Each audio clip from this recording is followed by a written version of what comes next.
Hello, Herman here with a brand new series of Aruba ClearPass Workshop. It's 2021 and we decided to create a new version with the same nice setup.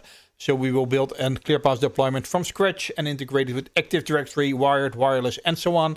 But now we will do that with the latest and greatest ClearPass Policy Manager 6.10, Aruba Instant 8.8, and the new Aruba OS CX switches with the version 10.7.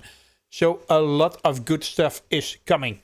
Before we continue, let me show you where you can get all the information. So if you go to arubanetworks.com/ClearPassDocs, this is the place where you can get all the information. So you can get the deployment guides, the old versions of it.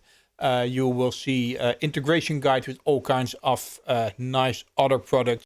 So a really good starting point for all your information about ClearPass. Secondly, we have the Aruba support portal. This is where we can get the software from.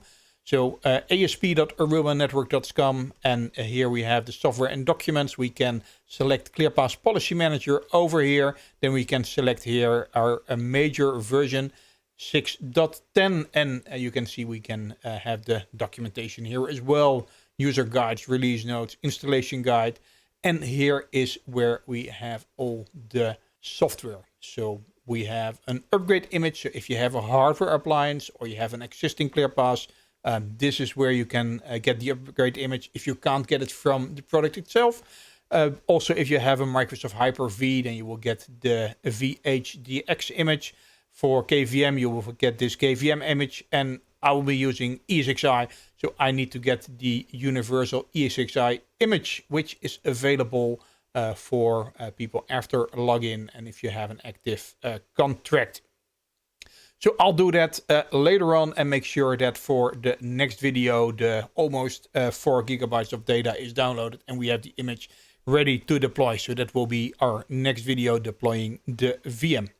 I hope you will like it. You will view these videos as much as the previous series of the ClearPass Workshop series. So please like this video, put your comments below it, and also subscribe to the channel. So as soon as we get going, you will be notified and you will get alerts when new videos come out.